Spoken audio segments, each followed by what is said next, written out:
இன்றைய இறைவார்த்தை இறைவாக்கினர் எசாயா நூலில் இருந்து வாசகம். தீவு நாட்டினரே, எனக்கு செவி கொடுங்கள். தொலைவாழ் மக்களினங்களே, கவனியுங்கள். கருப்பையில் இருக்கும் போதே ஆண்டவர் என்னை அழைத்தார்.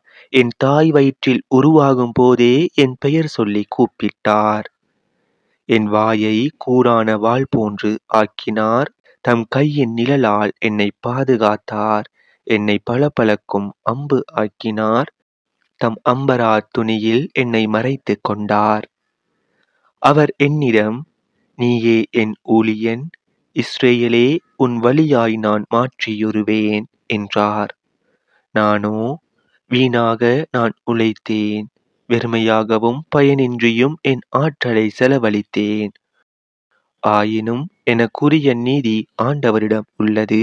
என் பணிக்கான பரிசு என் கடவுளிடம் இருக்கின்றது என்றேன்.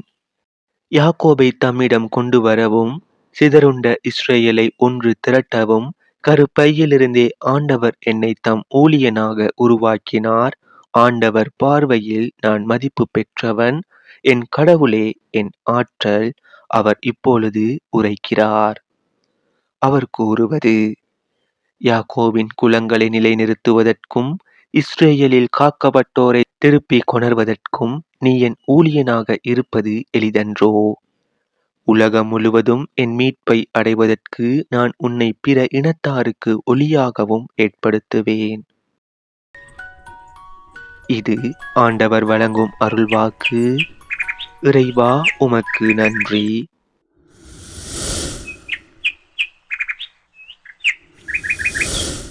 இன்றைய தினத்துக்கு உரிய இரண்டாம் வாசகம் திருத்தூதர் பணிகள் நூலில் இருந்து. அந்நாள்களில் பவுல் கூறியது, கடவுள் சவுலை நீக்கிவிட்டு தாவீதை அவர்களுக்கு அரசராக ஏற்படுத்தினார். அவரை குறித்து, ஈசாயின் மகனான தாவீதை என் இதயத்துக்கு உகந்தவனாக கண்டேன். என் விருப்பம் அனைத்தையும் அவன் நிறைவேற்றுவான் என்று சான்று பகர்ந்தார். தாம் அளித்த வாக்குறுதியின்படி கடவுள் அவருடைய வழிமரபிலிருந்தே இஸ்ரேலுக்கு இயேசு எனும் மீட்பர் தோன்ற செய்தார். அவருடைய வருகைக்கு முன்பே யோவான், மனமாறி திருமுழுக்கு பெறுங்கள் என்று இஸ்ரேல் மக்கள் அனைவருக்கும் பறைசாற்றி வந்தார். யோவான் தம் வாழ்க்கை என்னும் ஓட்டத்தை முடிக்கும் தருவாயில், நான் யார் என நீங்கள் நினைக்கிறீர்களோ அவர் அல்ல நான். இதோ, எனக்கு பின் ஒருவர் வருகிறார். அவருடைய மிதியடிகளை அவிழ்க்கவும் எனக்கு தகுதியில்லை என்று கூறினார். சகோதரரே, ஆபிரகாமின் வழிவந்த மக்களே, இங்கு இருப்போருள் கடவுளுக்கு அஞ்சி நடப்போரே, இந்த மீட்பு செய்தி நமக்குத்தான் அனுப்பப்பட்டுள்ளது. இது ஆண்டவர் வழங்கும் அருள்வாக்கு. இறைவா, உமக்கு நன்றி. இன்றைய தினத்துக்கு உரிய நற்செய்தியில் இருந்து. எலிசபெத்துக்கு பேறுகாலம் நெருங்கியது. அவர் ஒரு மகனை பெற்றெடுத்தார். ஆண்டவர் அவருக்கு பெரிதும் இரக்கம் காட்டினார் என்பதை கேள்விப்பட்டு சுற்றி வாழ்ந்தோரும் உறவினரும் அவரோடு சேர்ந்து மகிழ்ந்தனர். 8ஆம் நாளில் அவர்கள் குழந்தைக்கு விருத்த சேதனம் செய்ய வந்தார்கள். செக்கரியா என்ற அதன் தந்தையின் பெயரையே அதற்கு சூட்ட இருந்தார்கள். ஆனால் அதன் தாய் அவர்களை பார்த்து, வேண்டாம், அதற்கு யோவான் என பெயரிட வேண்டும் என்றார்.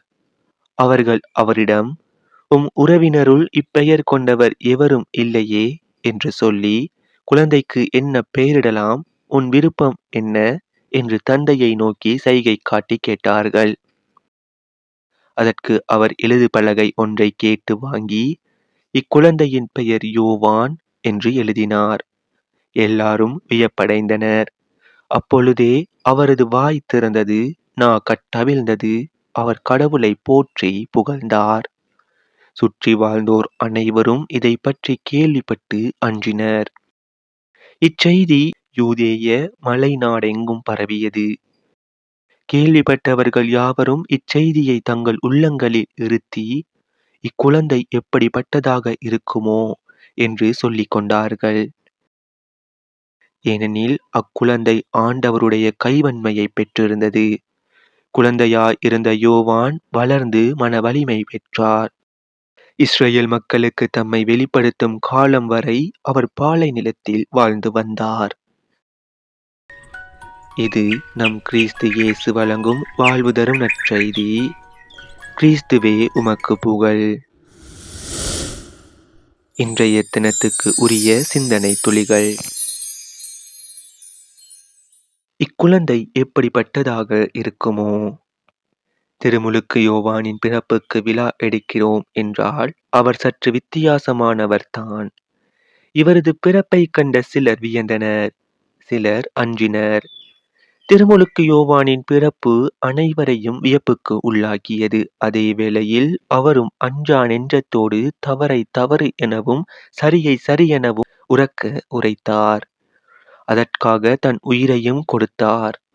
இன்று நம்மில் பலர் பதவியை, பெயரை, புகழை தக்க வைத்துக் கொள்வதற்காக கண்முன்னே நடக்கும் அநீதிகளை, அவலங்களை கண்டும் காணாமல் போய்க் கொண்டிருக்கிறோம். இது சரியா? சிந்திப்போம். இன்று எனது பிறப்பால் சமுதாயத்திற்கு என்ன நன்மை?